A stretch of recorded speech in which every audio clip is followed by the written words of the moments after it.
Ana Beatriz Sampaio encontrou o caderno de croquis no quartinho da empregada. Ela não estava procurando nada em particular. Só queria verificar se os produtos de limpeza estavam bem organizados. Era uma daquelas manias que ela tinha. Tudo em seu lugar. Tudo impecável. Mas quando abriu a porta do pequeno armário, onde Fátima guardava suas coisas, algo caiu no chão. Um caderno, de capa preta, gasto, com as pontas dobradas. Ana Beatriz o pegou, pensando que era um diário pessoal da sua, funcionária. Ia colocá-lo de volta onde estava. Não era do tipo que revistava as coisas dos outros. Jamais. Mas então, ela o abriu. E o que viu a deixou completamente paralisada. Não eram palavras. Eram desenhos. E página após página de desenhos, rostos deformados, paisagens impossíveis, criaturas que pareciam ter saído de um pesadelo, cores que não deveriam existir juntas, mas que de alguma forma funcionavam. Ana Beatriz havia sido marchand de arte por 20 anos. Tinha visto milhares de obras de arte, trabalhado com artistas famosos, vendido quadros por centenas de milhares de reais e sabia reconhecer o talento quando o via. Aquilo era talento, talento bruto, sem polimento, mas talento autêntico, genuíno. Quem tinha feito aqueles desenhos? Ana Beatriz olhou a primeira página do caderno. Havia uma dedicatória escrita com letra trêmula.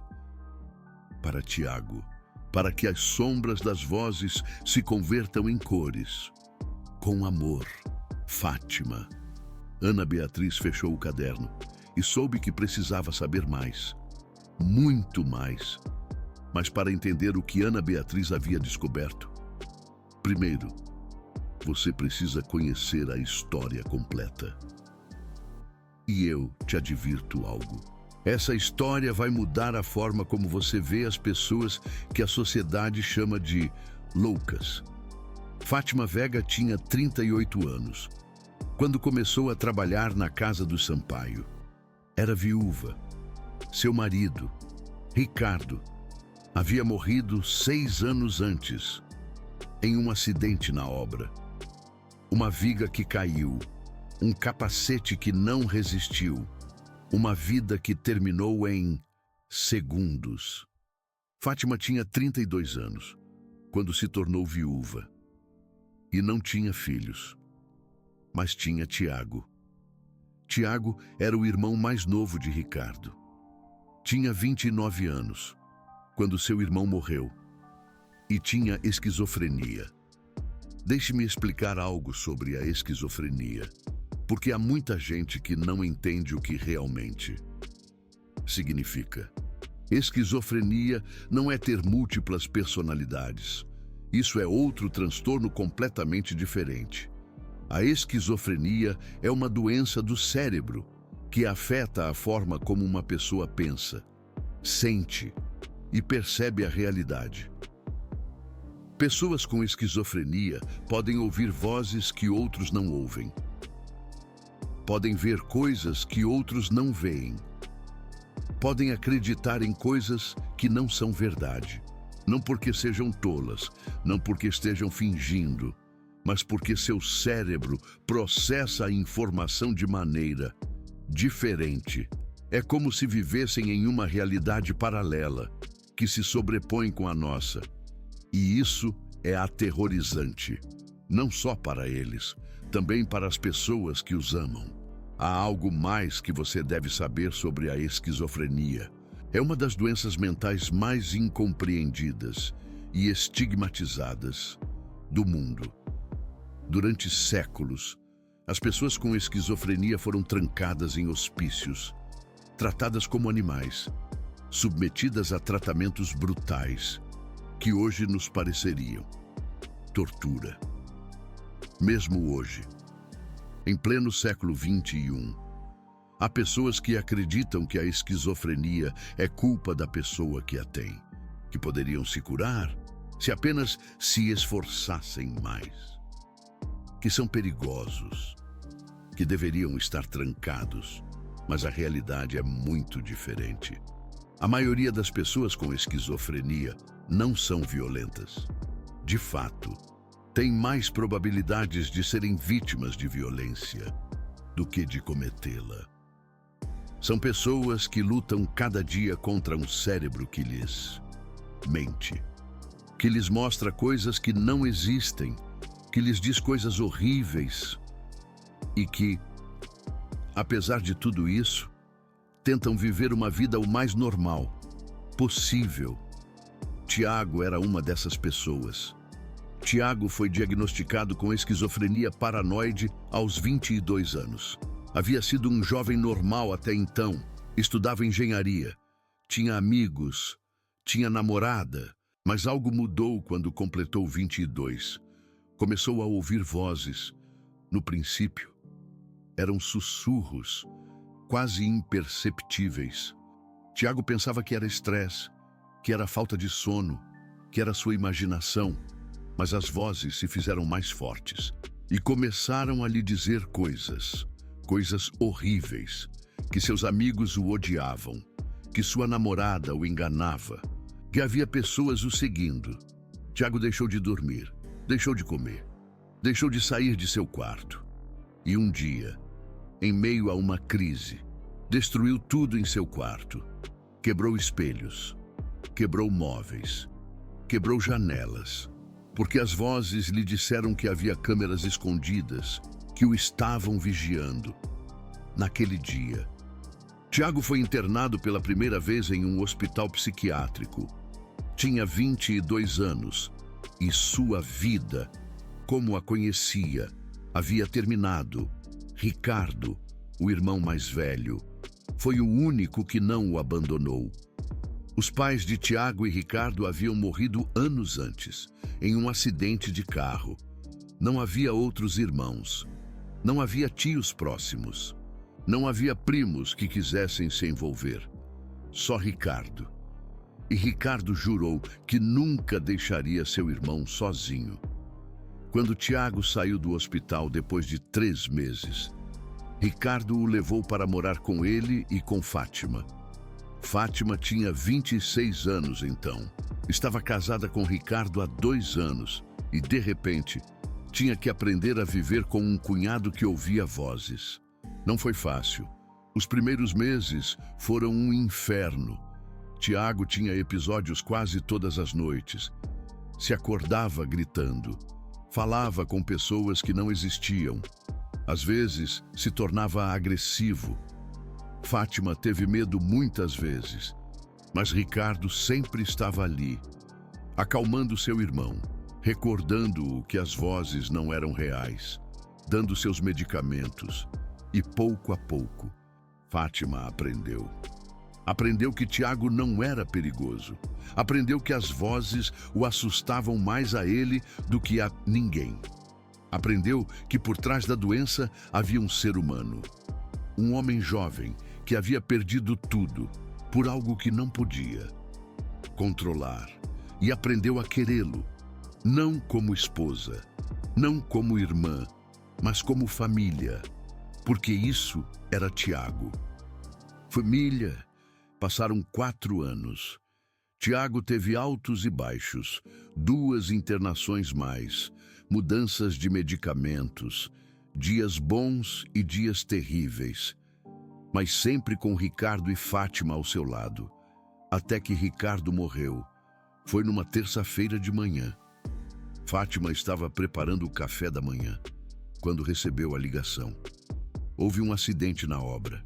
Ricardo está no hospital. Venha rápido. Fátima correu para o hospital, mas quando chegou, já era tarde demais. Ricardo havia morrido na ambulância. Traumatismo craniano. A viga havia golpeado sua cabeça. Não sofreu, lhe disseram os doutores. Foi instantâneo. Como se isso fosse um consolo. Fátima se viu sozinha. Viúva aos 32 anos. Sem filhos, sem pais, sem irmãos de sangue, apenas com Tiago. E Tiago não sabia que seu irmão tinha morrido. Fátima teve que contar. Foi a coisa mais difícil que ela já fez na vida. Tiago não chorou, não gritou, não destruiu nada. Apenas ficou olhando para o vazio durante 3 dias. Não falou, não comeu, não dormiu. E quando finalmente falou, o que disse partiu o coração de Fátima. A sombra das vozes tinha razão. Todos que me amam morrem. Eu deveria morrer também. Naquela noite, Fátima encontrou Tiago no banheiro, com uma lâmina na mão, olhando para os próprios pulsos. Fátima tirou a lâmina dele, o abraçou e chorou com ele durante horas. Naquela noite, ela tomou uma decisão. Não ia abandonar Tiago. Não importava o quão difícil fosse. Não importava que as pessoas pensassem que ela estava louca por cuidar do irmão do seu marido morto. Tiago era família. E família não se abandona. Tiago foi internado outra vez depois desse episódio. Desta vez por 2 meses. Quando saiu, algo havia mudado. Não estava melhor exatamente, mas estava diferente. A sombra das vozes continuava ali. Mas Tiago tinha começado a fazer algo novo, desenhar. Tinha começado no hospital. Uma terapeuta lhe tinha dado lápis de cor e papel. Desenhe o que você vê, disse ela. Desenhe a sombra das vozes. Desenhe o que você sente. E Tiago desenhou. No princípio eram rabiscos, linhas sem sentido, manchas de cor, mas pouco a pouco, os desenhos começaram a tomar forma. Rostos, paisagens, criaturas, coisas que só Tiago podia ver. Quando Fátima viu os primeiros desenhos, não soube o que pensar. Eram perturbadores, mas também eram belíssimos. De uma maneira estranha que ela não conseguia explicar. Ela comprou mais lápis, depois comprou tintas, e Tiago continuou desenhando. Era a única coisa que o acalmava, quando a sombra das vozes se tornava muito forte. Tiago desenhava, e de alguma forma, colocar as imagens no papel as tirava da sua cabeça. Fátima não sabia nada de arte, mas sabia que quando Tiago desenhava, as crises eram menos intensas. E isso era suficiente. Se este vídeo te está fazendo pensar em alguém que você conhece, alguém que vive com uma doença mental, fique até o final, porque o que você vai descobrir vai te mudar a forma de ver as coisas. 2 anos depois da morte de Ricardo, Fátima teve que procurar trabalho. O seguro de vida de Ricardo tinha acabado. As economias também. E os medicamentos de Tiago eram caros, muito caros. Os antipsicóticos que Tiago tomava custavam mais de R$1.000 por mês. E isso sem contar as visitas ao psiquiatra, as terapias, os exames de sangue para monitorar os efeitos colaterais. Fátima tinha vendido quase tudo que tinha. O carro, os móveis que não eram necessários, as joias que Ricardo lhe havia dado. Mas o dinheiro sempre acabava. Fátima procurou trabalho durante meses, mas ninguém queria contratá-la quando descobriam a sua situação. Você vive com um esquizofrênico? É perigoso, não podemos nos arriscar.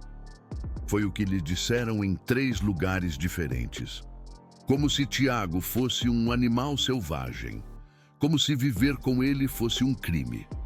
Fátima aprendeu a não mencionar Tiago nas entrevistas. Finalmente, encontrou trabalho como empregada doméstica na casa do Sampaio. O salário era bom. O horário era longo, mas flexível. E o Sampaio pareciam boas pessoas. Havia um problema. Tiago não podia ficar sozinho. Não durante 8 horas. Era tempo demais. Podia ter uma crise. Podia se machucar. podia sair à rua e se perder. Fátima não podia pagar uma cuidadora e não tinha mais ninguém que pudesse ajudar. Então fez a única coisa que podia fazer. Começou a levar Tiago para o trabalho, em segredo, cada manhã. Fátima chegava 1 hora antes que todos. Levava Tiago para um quarto pequeno na parte de trás da casa. Um quartinho de depósito que quase ninguém usava.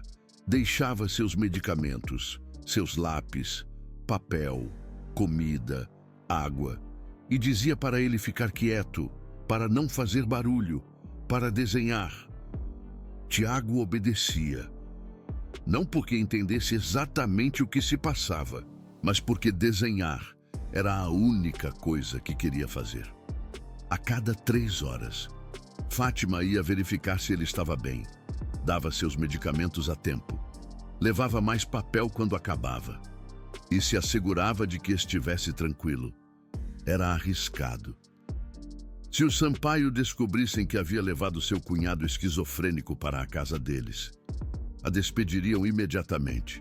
Mas Fátima não tinha opção. Era isso, ou deixar Tiago sozinho. E deixá-lo sozinho não era uma opção. Assim passou 1 ano. 365 dias de segredos, de chegar cedo, de esconder Tiago, de verificar a cada 3 horas. Ninguém suspeitava de nada. Ou era o que Fátima pensava. Até que Ana Beatriz Sampaio encontrou o caderno de croquis. Se você quer saber o que aconteceu quando Ana Beatriz descobriu a verdade, fique até o final, porque o que vem a seguir vai surpreender você. Agora, deixe-me contar sobre os objetos que Fátima usava para cuidar de Tiago. O primeiro objeto era uma caixa de lápis de cor. Não era uma caixa nova, era uma caixa velha, gasta, com lápis usados até o toco. Alguns tinham apenas 2 centímetros de comprimento. Fátima não os jogava fora porque Tiago tinha se afeiçoado a eles. Cada cor tinha um significado para ele. O azul era para os dias tranquilos. O vermelho era para quando a sombra das vozes gritava. O amarelo era para os momentos de clareza. O preto era para os medos. Fátima tinha aprendido a ler o estado de ânimo de Tiago, olhando que cores ele usava. Se via muito preto nos seus desenhos. Sabia que era um dia difícil. Se via azul e amarelo, sabia que estava tendo um bom dia. Era a sua forma de se comunicar, porque às vezes Tiago não conseguia usar palavras, mas sempre podia usar cores. O segundo objeto era o caderno de croquis, o mesmo que Ana Beatriz tinha encontrado. Fátima o havia comprado numa papelaria barata. Custava menos de R$10. Mas para Tiago, esse caderno era tudo. Tinha mais de 200 páginas cheias de desenhos. Cada página contava uma história. As primeiras páginas eram caóticas, linhas que iam em todas as direções, manchas sem forma. Mas à medida que você avançava no caderno, os desenhos mudavam, se tornavam mais organizados, mais detalhados, mais belíssimos. Era como ver a evolução de uma mente que lutava para encontrar ordem no caos. Fátima não sabia que esses desenhos tinham valor artístico. Para ela, eram apenas a evidência de que seu cunhado estava melhorando, de que a arte-terapia funcionava. Era como se Tiago estivesse encontrando uma forma de expressar o que as palavras não conseguiam. Ana Beatriz Sampaio não conseguiu dormir naquela noite. Depois de encontrar o caderno de croquis, passou horas olhando, página por página, desenho por desenho, e quanto mais olhava, mais tinha certeza. Aquilo era arte genuína. Não era arte acadêmica, não era arte técnica, não seguia nenhuma escola ou movimento. Era algo mais primitivo, mais visceral. Era o que no mundo da arte chamavam de arte brute, arte em bruto. O tipo de arte que as pessoas fazem sem formação artística, sem influências externas, sem intenção de vender ou impressionar. Arte pura. E era exatamente o tipo de arte que os colecionadores mais sofisticados pagavam fortunas para conseguir. Ana Beatriz conhecia esse mundo. Havia vendido peças de arte brute por centenas de milhares de reais. Em sua época de marchand de arte, sabia reconhecer o potencial. E o potencial daqueles desenhos era enorme. Mas havia algo mais. Algo que Ana Beatriz não queria admitir. Algo que a havia mantido acordada a noite toda. Aqueles desenhos a lembravam de alguém que havia perdido há muitos anos. Na manhã seguinte, Ana Beatriz chamou Fátima ao seu escritório. Fátima entrou tremendo. Estava segura de que a iam demitir. Ana Beatriz havia encontrado o caderno de croquis. Sabia que ela estava trazendo alguém à casa em segredo. Era o fim. Sente-se, Fátima. Ana Beatriz apontou a cadeira em frente à sua mesa. Fátima se sentou. Suas mãos tremiam. Encontrei isto no quartinho. Ana Beatriz colocou o caderno de croquis sobre a mesa. Fátima fechou os olhos. Lá vem, pensou. A demissão, o fim de tudo. Quem é Tiago? A pergunta pegou Fátima de surpresa. Não era uma acusação. Era uma pergunta genuína.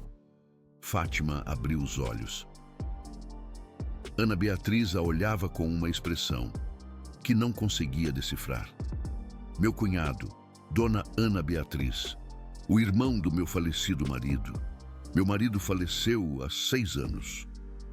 Ana Beatriz assentiu. E Tiago tem esquizofrenia. Sim, Dona Ana Beatriz, desde os 22 anos. E você o tem trazido aqui, à minha casa, em secreto. Fátima baixou o olhar. Sim, Dona Ana Beatriz. Me desculpe. Eu sei que quebrei as regras. Eu sei que deveria ter lhe dito. Mas eu não tinha outra opção. Não posso deixá-lo sozinho. Não posso pagar alguém que cuide dele. E não tenho mais ninguém. As lágrimas começaram a cair. Por favor, Dona Ana Beatriz, eu imploro. Me deixe terminar a semana. Preciso encontrar outro trabalho antes de ir embora. Tiago depende de mim. É a única coisa que ele tem.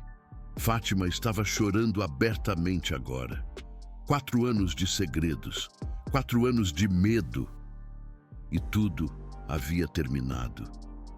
Ana Beatriz não disse nada durante um longo momento. Apenas olhava o caderno de croquis, passando as páginas lentamente.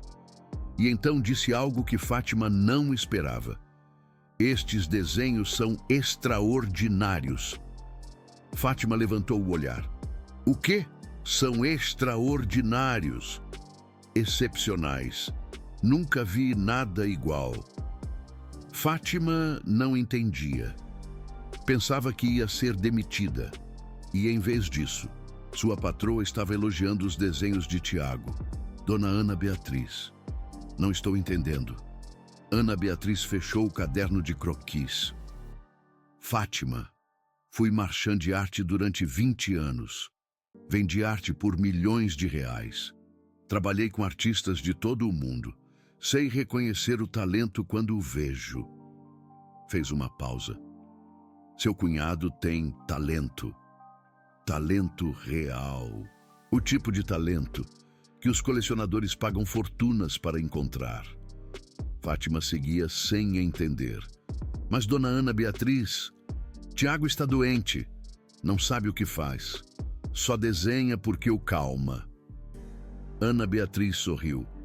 Isso é exatamente o que faz com que sua arte seja valiosa. Não há intenção comercial. Não há ego. Não há influências externas. Apenas a expressão pura de uma mente, que vê o mundo de maneira diferente. Ana Beatriz se levantou. Quero conhecê-lo. Fátima ficou paralisada. O quê? Quero conhecer Tiago. Quero ver como ele trabalha. Quero ver mais de suas pinturas. Dona Ana Beatriz. Não acho que seja uma boa ideia. Tiago não se dá bem com desconhecidos. As visitas o deixam nervoso. Pode ter um episódio. Ana Beatriz assentiu. Entendo. Mas preciso que confie em mim. Não vou fazer-lhe dano. Não vou assustá-lo. Só quero vê-lo trabalhar. Fez uma pausa. E não vou demiti-la, se é isso que a preocupa. Fátima não podia acreditar no que estava ouvindo. Não vai me demitir? Não, mas em troca. Quero que me deixe conhecer Tiago e que me deixe ajudá-la. Me ajudar? Ana Beatriz voltou a sentar-se. Olha, Fátima, tenho contatos no mundo da arte, galerias, colecionadores, curadores. Se as pinturas de Tiago forem tão boas quanto acredito, podemos fazer algo com elas. Não entendo. Podemos vendê-las. Podemos organizar uma exposição. Podemos mostrar ao mundo o que seu cunhado pode fazer. Fátima negou com a cabeça. Dona Ana Beatriz. Tiago não pinta para vender. Pinta porque é a única coisa que o mantém são. Se eu lhe disser que suas pinturas vão ser vendidas, não sei como ele vai reagir. Ana Beatriz assentiu. Tem razão, mas pense nisto. Se as pinturas dele forem vendidas, terá dinheiro para seus medicamentos. Terá dinheiro para pagar alguém que cuide dele. Quando não puder, terá opções que agora não tem. Fátima não havia pensado nisso. Era verdade. O dinheiro sempre havia sido um problema. Os medicamentos de Tiago custavam centenas de reais por mês. E ela ganhava apenas o suficiente para sobreviver. Se as pinturas de Tiago podiam ser vendidas. Deixe-me pensar, Dona Ana Beatriz. É muito para processar. Ana Beatriz assentiu. Tome o tempo que precisar. Mas enquanto isso, quero que traga Tiago para um quarto melhor. O quartinho não é lugar para ninguém passar 8 horas por dia. Fátima não podia acreditar no que estava ouvindo. Não só não ia ser demitida, como sua patroa queria ajudar Tiago. Era bom demais para ser verdade, mas não era. Era real. Naquela tarde, Fátima levou Tiago para um quarto diferente. Um quarto de hóspedes no segundo andar. Tinha uma cama confortável, um banheiro próprio, luz natural entrando por uma janela grande e espaço para pintar. Tiago olhou o quarto com desconfiança. Por que estamos aqui? Porque a dona da casa disse que podemos usar este quarto. Tiago franziu a testa. Ela sabe que eu estou aqui? Sim. E não está brava? Não. Tiago não disse mais nada, mas Fátima pôde ver que estava confuso. Em sua experiência, as pessoas sempre ficavam bravas quando descobriam que ele estava perto. As pessoas sempre tinham medo, mas desta vez era diferente. E Tiago não sabia como processar isso. Naquela noite, Ana Beatriz contou a Fátima a verdade. A verdade que havia guardado durante 15 anos. A razão pela qual havia deixado o mundo da arte. A razão pela qual vivia naquela mansão enorme, com seu marido distante. A razão pela qual Ana Beatriz tinha visto algo especial nos desenhos de Tiago. Eu tive um filho, começou Ana Beatriz. O nome dele era Sebastião. Fátima a escutava em silêncio. Sebastião era brilhante, inteligente, criativo. Desde pequeno ele amava desenhar. Passava horas criando mundos imaginários no papel. Ana Beatriz fez uma pausa. Quando ele tinha 18 anos, ele começou a mudar. Ficou paranoico. Dizia que as pessoas o seguiam.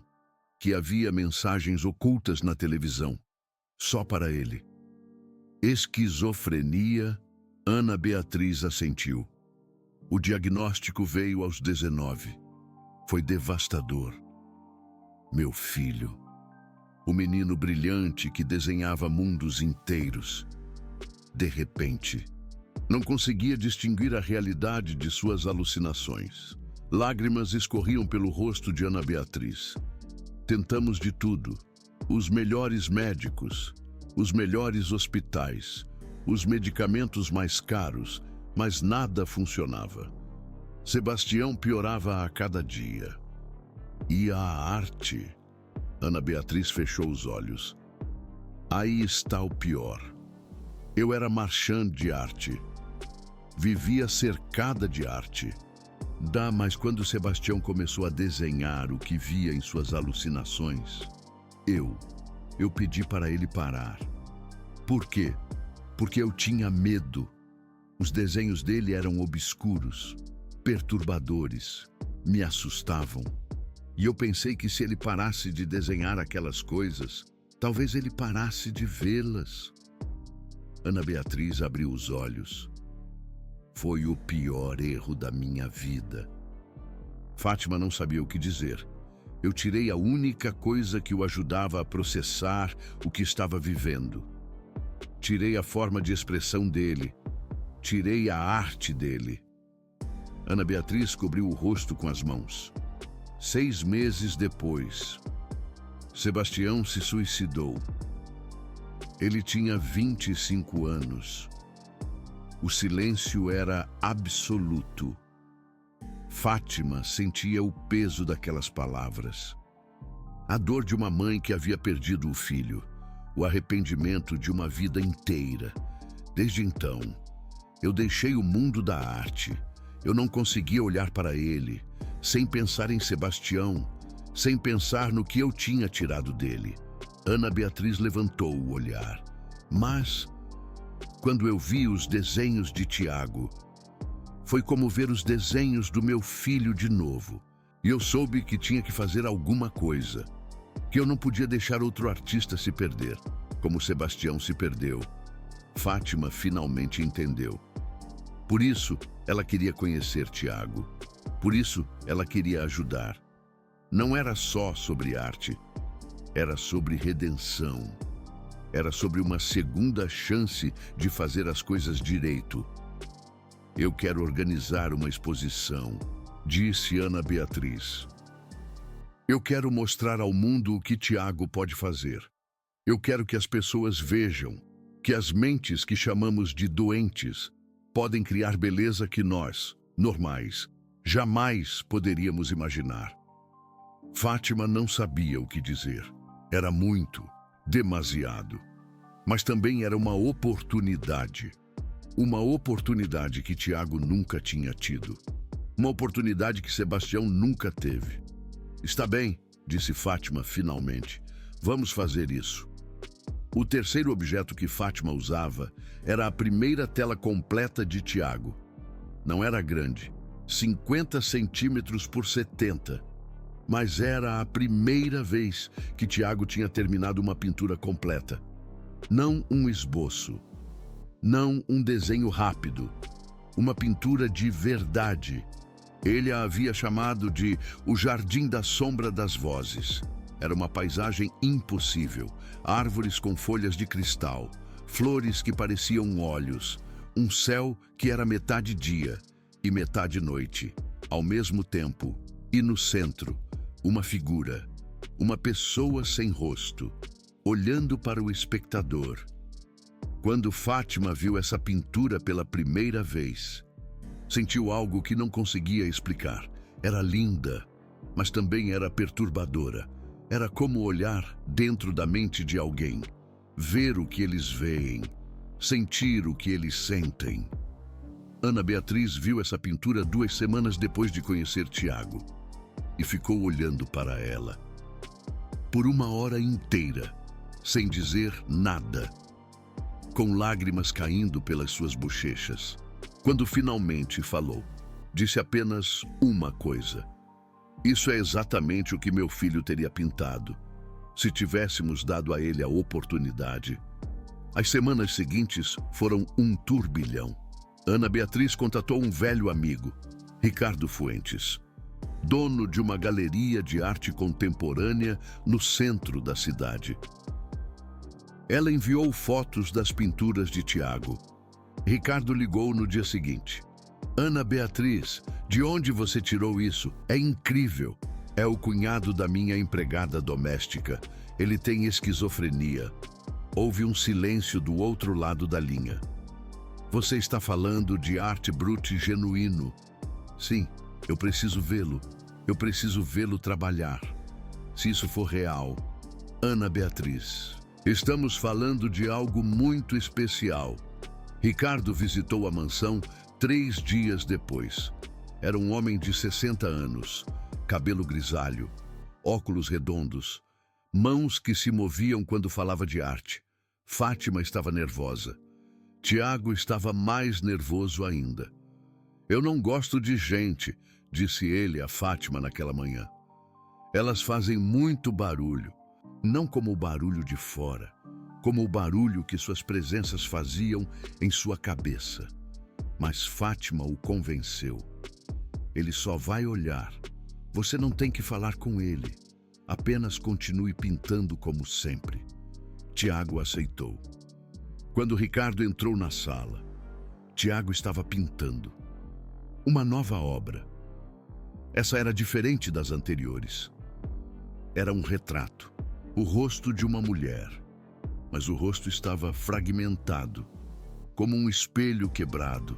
Cada fragmento mostrava uma expressão diferente. Alegria, tristeza, medo, paz. Ricardo ficou olhando, por 20 minutos, sem dizer uma palavra. Tiago continuou pintando, como se ele não estivesse ali. Finalmente, Ricardo se aproximou de Fátima e Ana Beatriz. Seus olhos estavam úmidos. Isso é o mais autêntico que eu já vi. Em 30 anos de carreira, disse em voz baixa. Ele não tem ideia do que está fazendo, não é? Não, respondeu Fátima. Ele só pinta o que vê. Ricardo assentiu. Isso é exatamente o que o torna invaluável. 2 semanas depois, Ricardo fez uma proposta. Ele queria organizar uma exposição.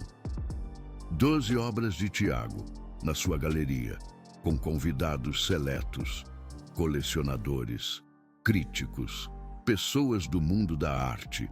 Ana Beatriz aceitou imediatamente. Fátima não estava tão segura. Tiago pode ir à exposição? Ricardo franziu a testa. Seria ideal. Os colecionadores querem conhecer o artista. Agrega autenticidade. Fátima negou com a cabeça. Tiago não pode estar em lugares com muita gente.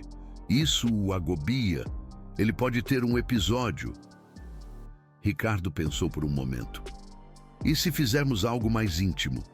Apenas 10 pessoas, em um espaço pequeno, com música suave, sem flashes de câmeras. Fátima olhou para Tiago, que estava do outro lado da sala, alheio à conversa. Eu teria que perguntar a ele. Naquela noite, Fátima falou com Tiago. Foi a conversa mais difícil que eles tiveram em anos. Tiago, há pessoas que querem ver suas pinturas. Tiago franziu a testa. Por quê? Porque pensam que são bonitas. São a sombra das vozes. Não são bonitas. São o que eu vejo quando a sombra das vozes não me deixam dormir. Fátima pegou a mão dele. Eu sei, mas as pessoas normais não podem ver o que você vê. E quando olham para suas pinturas, podem sentir um pouco desse mundo. E isso lhes parece especial. Tiago a olhou com confusão. Por que quereriam sentir isso? É horrível. Nem tudo é horrível, Tiago. Alguns dos seus desenhos são pacíficos. Alguns são belíssimos. Alguns mostram coisas que gente normal jamais poderia imaginar. Tiago baixou o olhar. Ricardo dizia o mesmo. Eu sei. Ele dizia que meus desenhos eram como janelas. Janelas para um mundo que só eu podia ver. Fátima sentiu as lágrimas se acumularem em seus olhos.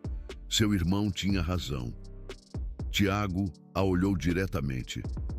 Se eu for a essa exposição, você poderá estar comigo o tempo todo. E se a sombra das vozes se tornarem muito fortes, nós iremos embora. Sem perguntas, sem explicações. Nós iremos embora. Tiago assentiu lentamente.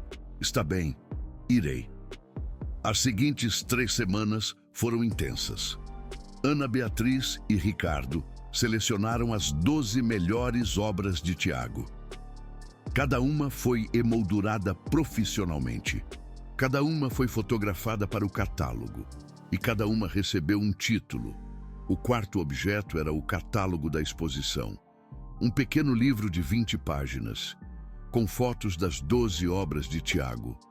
Melodias invisíveis, o rosto fragmentado, sonhos de cristal, o guardião das sombras, sombras das vozes em cores, o labirinto interior, amanhecer roto, a dança do silêncio, ecos de outro mundo, o jardim das sombras das vozes, memórias líquidas, a paz do caos. O catálogo ficou lindo. Na capa estava o Jardim das Sombras das Vozes, a primeira pintura completa de Tiago, e na contracapa, um texto que Ana Beatriz havia escrito pessoalmente. A arte de Tiago Vega não é o produto de formação acadêmica ou influência artística, é a expressão pura de uma mente que percebe o mundo de maneira diferente. Suas pinturas são janelas para uma realidade que a maioria de nós nunca verá. São lembretes de que a beleza pode ser encontrada nos lugares mais inesperados, mesmo nas sombras, especialmente nas sombras. A noite da exposição chegou. Foi uma quinta-feira de dezembro. Fazia frio lá fora, mas dentro da galeria, o ambiente era acolhedor, luzes suaves, música clássica em baixo volume, champanhe em taças de cristal e as 12 pinturas de Tiago nas paredes. Fátima havia passado horas preparando Tiago. Tinha dado seus medicamentos a tempo, tinha explicado o que ia acontecer, tinha prometido que podia ir embora a qualquer momento. Tiago chegou vestido com um terno que Ana Beatriz lhe havia comprado. Era a primeira vez que Fátima o via tão elegante. E também era a primeira vez que o via tão assustado. Tem muita gente, sussurrou quando entraram. Só 10 pessoas, disse Fátima. Como prometemos. Tiago assentiu, mas suas mãos tremiam. Os primeiros 30 minutos foram difíceis. Tiago ficou em uma esquina. Não falava com ninguém. Só olhava suas próprias pinturas, como se as visse pela primeira vez. Fátima ficou ao seu lado o tempo todo. Segurava sua mão quando a sombra das vozes se tornavam muito fortes. Falava em voz baixa quando via que estava a ponto de entrar em pânico. Bem lentamente, muito lentamente, Tiago começou a relaxar. Então, algo inesperado aconteceu. Um homem se aproximou. Tinha uns 60 anos. Terno caro, relógio que valia mais que o apartamento de Fátima. Se apresentou como Eduardo Villanova, colecionador de arte, um dos mais importantes do país. Senhor Vega, disse olhando para Tiago. Suas pinturas são extraordinárias. Tiago não contestou, só o olhou. Posso lhe perguntar algo? Tiago assentiu levemente. Esta pintura, o rosto fragmentado. Quem é a mulher? Tiago olhou a pintura. O retrato com o rosto quebrado em 1000 pedaços. É todo o mundo, disse finalmente. É como vejo as pessoas, fragmentadas. Cada parte mostrando algo diferente. Nunca posso ver o rosto completo, só os fragmentos. Eduardo Villanova ficou em silêncio. E então disse algo que mudaria tudo. Quero comprá-la. E quero comprar outras 3. Fátima quase desmaiou. Naquela noite, Eduardo Villanova comprou 4 pinturas de Tiago. O rosto fragmentado, o guardião das sombras, a paz do caos, memórias líquidas. Pagou $80 mil pelas 4. $80 mil. Mais do que Fátima ganharia em 5 anos de trabalho. Mas Eduardo não foi o único. Outras 2 colecionadoras compraram obras naquela noite. Uma mulher chamada Fernanda comprou Sombras das Vozes em Cores e Amanhecer Roto. Um homem chamado Arthur comprou O Labirinto Interior e Sonhos de Cristal. No total, 8 das 12 pinturas foram vendidas, por um total de $120 mil. $120 mil. Tiago não entendia os números, não lhe importavam. Só lhe importava que as pessoas tivessem querido ver o que ele via, que as pessoas não tivessem tido medo, que as pessoas tivessem encontrado beleza no caos de sua mente, naquela noite, quando voltaram para casa. Tiago disse algo que fez Fátima chorar. Ricardo tinha razão. Meus desenhos são janelas. E hoje, pela primeira vez, alguém olhou através delas e não saiu correndo. Era a primeira vez em anos que Tiago falava de seu irmão sem chorar. Era a primeira vez que mencionava Ricardo com algo parecido com a paz. E Fátima soube que algo havia mudado. Mas não era a única mudança daquela noite. Algo mais havia passado na exposição. Algo que Fátima não havia notado no momento. Eduardo Villanova, o colecionador que havia comprado 4 pinturas, havia se aproximado de Ana Beatriz ao final da noite. Haviam falado durante quase 1 hora. E o que ele havia dito mudaria tudo. Eduardo tinha um neto. Se chamava Lucas. Tinha 19 anos. E há 6 meses havia sido diagnosticado com esquizofrenia. A família estava devastada, disse Eduardo a Ana Beatriz. Não sabíamos o que fazer. Os doutores falavam de medicamentos, de terapias, de internações. Tudo soava tão sem esperança. Ana Beatriz entendia esse sentimento. O havia vivido com Sebastião. Mas então vi as pinturas de Tiago, continuou Eduardo. E pela primeira vez, senti que havia algo de esperança, que meu neto podia ter uma vida, que podia fazer algo significativo apesar da doença. Eduardo fez uma pausa. Quero que Tiago conheça Lucas. Quero que lhe ensine a pintar. Quero que meu neto veja que há outra forma de viver com esta doença. Ana Beatriz não sabia o que dizer. Teria que perguntar a Tiago e a Fátima. Mas a ideia lhe parecia certa. 2 semanas depois, Lucas visitou a mansão. Era um jovem alto, magro, com olheiras profundas e mãos que tremiam constantemente. O efeito dos medicamentos. Tiago o reconheceu imediatamente. Você também as escuta, disse enquanto o viu. Lucas assentiu. O tempo todo. O que elas dizem para você? Tiago abaixou o olhar. Coisas horríveis. Que minha família me odeia. Que seria melhor se eu estivesse morto. Fátima assentiu. As minhas me dizem a mesma coisa. Houve um silêncio. E então Fátima fez algo que surpreendeu a todos. Mas pegou um pincel, mergulhou em tinta vermelha e ofereceu a Tiago. Desenhe o que você escuta. Às vezes, quando você coloca no papel, elas param de gritar tão alto na sua cabeça. Tiago pegou o pincel. Suas mãos tremiam, mas começou a pintar. Linhas vermelhas, agressivas, desordenadas. Fátima se sentou ao lado dele e começou a pintar também. Não falaram durante 1 hora. Apenas pintaram, cada um em seu mundo, mas juntos. Quando terminaram, Tiago olhou para sua pintura. Era um caos de linhas e manchas. Não tinha forma, não tinha sentido, mas havia algo ali. Uma energia, uma honestidade. Isso é horrível, disse Tiago. Fátima negou com a cabeça. Isso é a verdade, e a verdade nunca é horrível, é só difícil de encarar.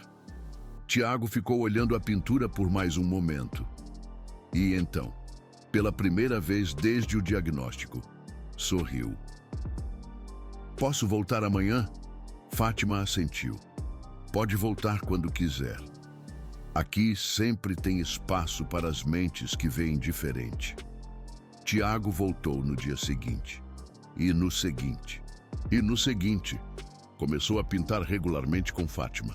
Não como terapeuta e paciente, mas como duas pessoas que compartilhavam algo que ninguém mais podia entender. Eduardo Villanueva chorava cada vez que recebia notícias de seu neto. Tiago está melhorando, dizia para Ana Beatriz. Os episódios são menos frequentes. Está tomando seus remédios sem reclamar. E pela primeira vez, desde o diagnóstico, tem algo que espera ansiosamente a cada dia. A arte tinha dado a Tiago o mesmo que tinha dado a Fátima. Propósito, uma razão para seguir em frente. Um canal para as sombras das vozes que não se calavam. E Marisol soube que algo havia mudado. Não a doença. A esquizofrenia continuava ali. As sombras das vozes continuavam ali. Os episódios continuariam vindo. Mas algo mais havia mudado. Fátima havia encontrado um propósito, uma razão para continuar pintando, uma razão para continuar lutando. E às vezes, isso é tudo o que uma pessoa precisa. Agora, deixe-me contar onde eles estão hoje. Já se passaram 8 meses desde a exposição. Fátima continua tendo esquizofrenia. A doença não desapareceu, mas algo mudou depois da exposição. Seu psiquiatra, Dr. Alexandre Ruiz, notou uma melhora significativa. Os episódios de crise se reduziram em 60%. As vozes continuavam ali, mas eram menos agressivas, menos constantes, como se a arte tivesse dado a elas outro canal para se expressarem. Dr. Ruiz escreveu um artigo sobre o caso de Fátima. Publicou em uma revista médica especializada.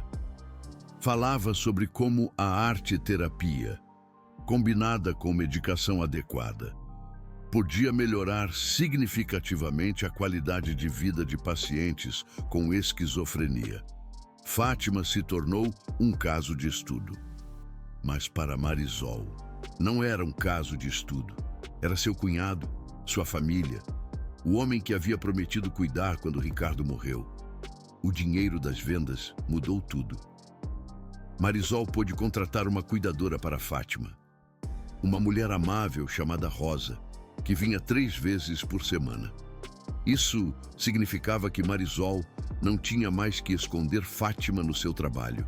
Não tinha mais que viver com medo de ser descoberta. Não tinha mais que carregar tudo sozinha. Ana Beatriz se certificou de que Marisol mantivesse seu trabalho. Mas agora era diferente. Não era só uma empregada doméstica. Era também a representante de Fátima. A pessoa que se assegurava de que suas pinturas chegassem às pessoas certas. A pessoa que protegia sua arte e sua dignidade. Ricardo, o marchand de arte. Organizou 2 exposições mais nos meses seguintes. Uma em outra cidade, uma em um museu de arte contemporânea. Cada exposição vendia mais que a anterior. As pinturas de Fátima começaram a ser conhecidas no mundo da arte. Artigos em revistas especializadas, menções em blogs de críticos, comparações com os grandes artistas do movimento Art Brut. Fátima não entendia nada disso. Não se importava. Só se importava em pintar. Mas havia algo que entendia. Entendia que pela primeira vez na vida. As pessoas olhavam para ela diferente, não com medo, não com pena, mas com respeito. E isso, para alguém que havia passado 13 anos sendo tratado como um louco, era mais valioso que qualquer quantidade de dinheiro. Um dia, um jornalista de uma revista de arte visitou a mansão. Queria fazer um artigo sobre Fátima. Marisol estava nervosa. Não sabia como Fátima ia reagir às perguntas de um desconhecido.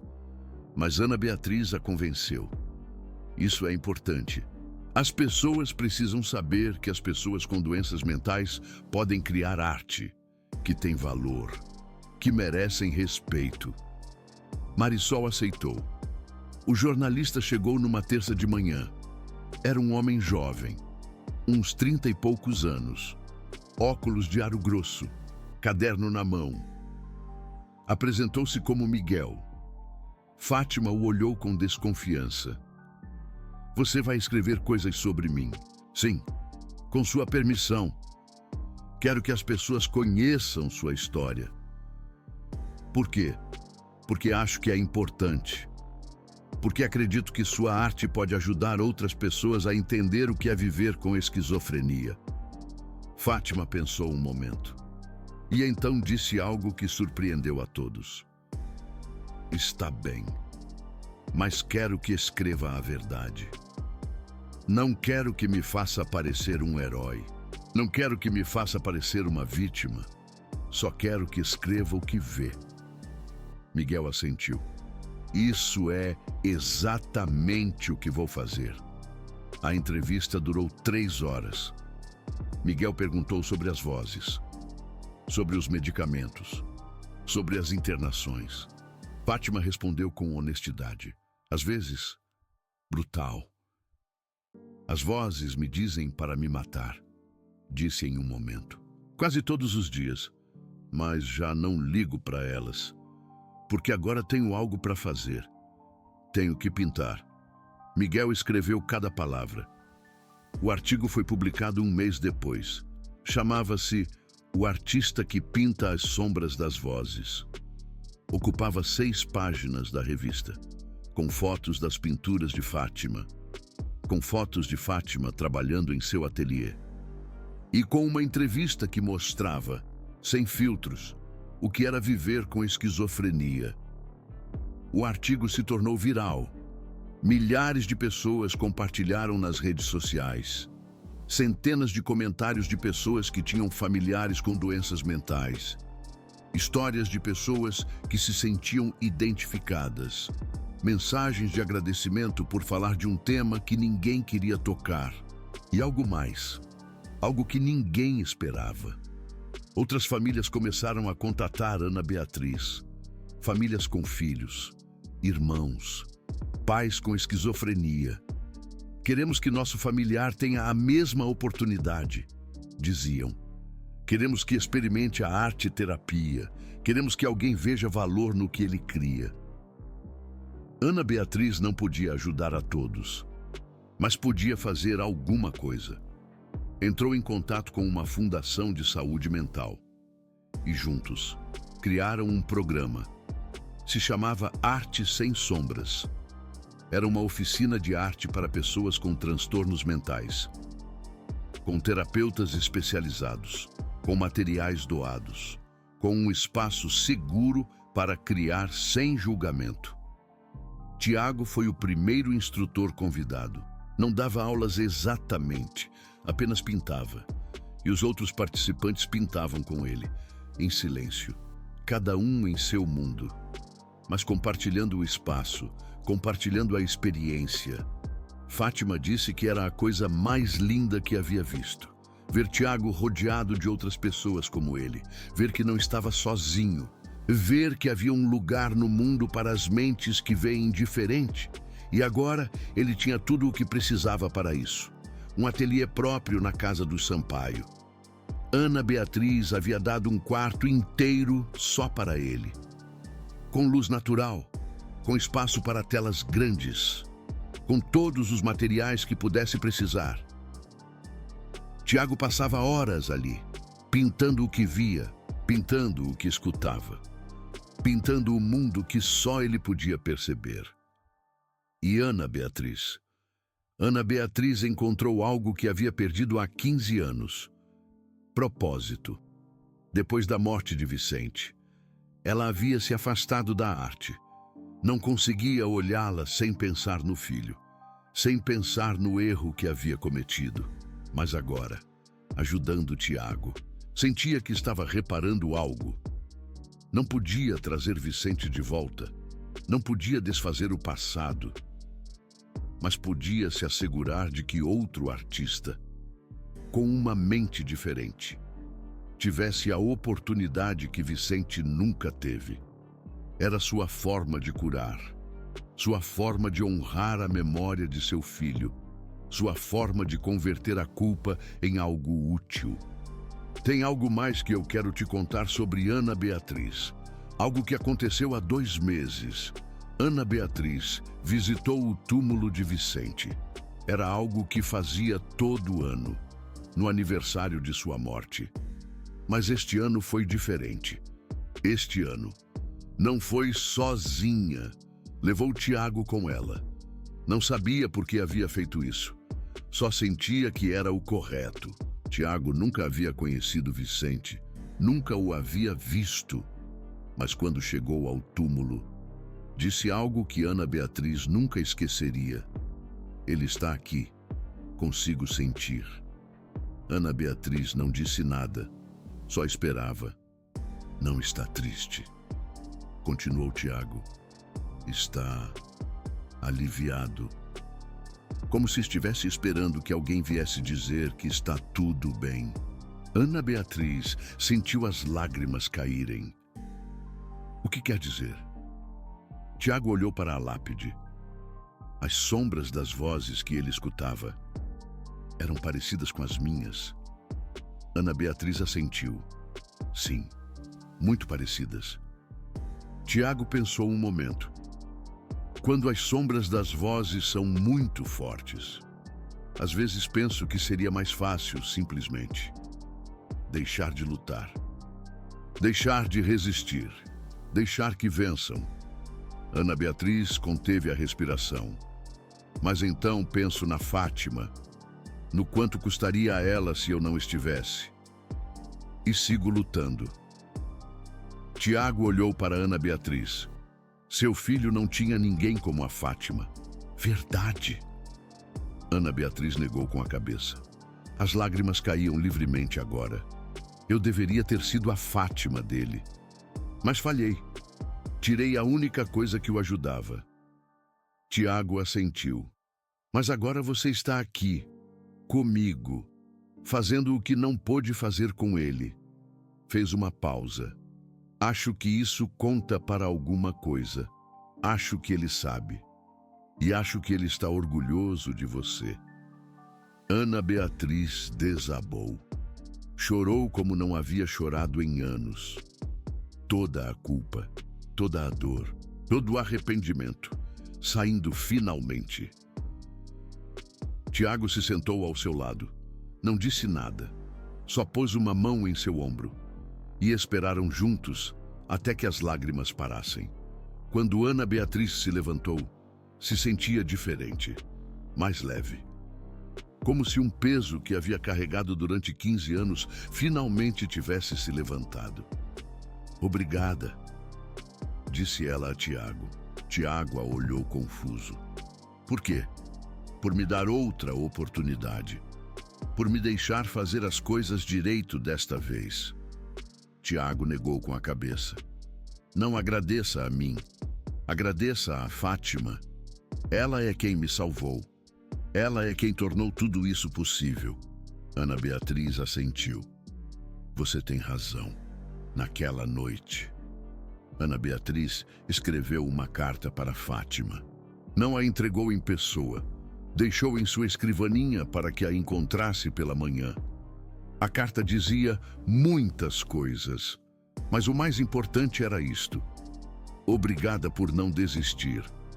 Obrigada por acreditar em Tiago quando ninguém mais o fazia. Obrigada por me dar a oportunidade de redimir meus erros. Você é a pessoa mais forte que eu já conheci. E espero que algum dia você possa ver o quão extraordinária você é. Fátima chorou quando leu aquela carta. Não de tristeza, de algo que não havia sentido em muito tempo. Orgulho. Orgulho pelo que havia logrado. Orgulho por não haver se rendido. Orgulho por haver mantido a promessa que fez a Ricardo. Fátima me contou algo da última vez que conversamos. Me disse que, às vezes, quando olha Tiago pintar, pode sentir Ricardo na sala, como se seu marido estivesse ali, olhando seu irmão, orgulhoso do que se tornou, orgulhoso de que Fátima tenha cumprido a promessa de cuidar dele. E isso, no final, é do que trata esta história, de amor, de segundas oportunidades, de mentes que o mundo chama de quebradas, mas que podem criar beleza que os normais nunca poderíamos imaginar. Tem uma última coisa que quero te contar. Na semana passada, Tiago terminou uma nova pintura. É sua obra mais grande até agora. 1,5 metro por 2 metros. A chamou de A Família Invisível. É um retrato de 3 pessoas. Ricardo, o irmão que morreu. Fátima, a cunhada que o salvou, e uma figura borrada que poderia ser qualquer um, ou ninguém, ou todos. Quando Fátima viu a pintura, não conseguiu falar por 10 minutos. Ricardo estava ali, não como uma foto, senão como uma presença. Como Tiago o recordava, como Tiago o sentia.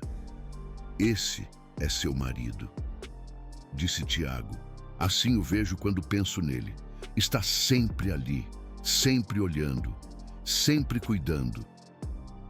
Fátima chorou, mas não de tristeza, de algo que não sabia como chamar, gratidão.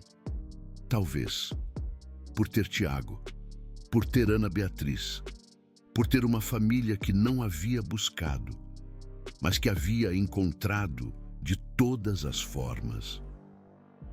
Ana Beatriz quer que a pintura fique na mansão, não para vendê-la, senão para recordar que as mentes diferentes não são mentes quebradas, para recordar que o amor pode vir dos lugares mais inesperados, para recordar que sempre vale a pena lutar.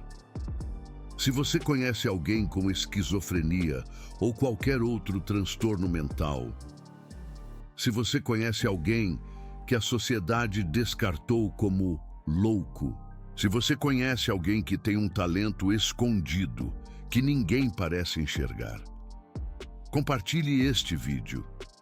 Não porque ele vá resolver todos os problemas dessa pessoa, mas porque talvez ele a faça lembrar que a sua mente não é uma maldição, que o que ela vê tem valor e que, às vezes, essa pessoa só precisa que alguém acredite nela.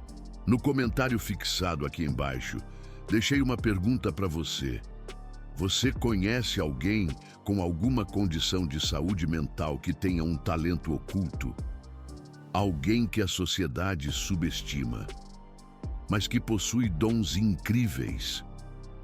Me conte a história dessa pessoa nos comentários, porque cada mente merece ser vista e cada artista merece ser escutado, mesmo que as suas vozes venham de um lugar que a gente não consegue entender. Muito obrigado por ter ficado até o final. Se este vídeo tocou o seu coração, compartilhe com alguém que precise ouvi-lo. E se você quiser ver mais histórias como essa, se inscreva no canal e ative o sininho. A gente se vê no próximo vídeo, onde continuaremos contando histórias de pessoas extraordinárias. Pessoas que veem o que os outros não conseguem ver. Pessoas que criam beleza onde os outros só enxergam caos. Pessoas como o Tiago. E talvez pessoas como alguém que você conhece.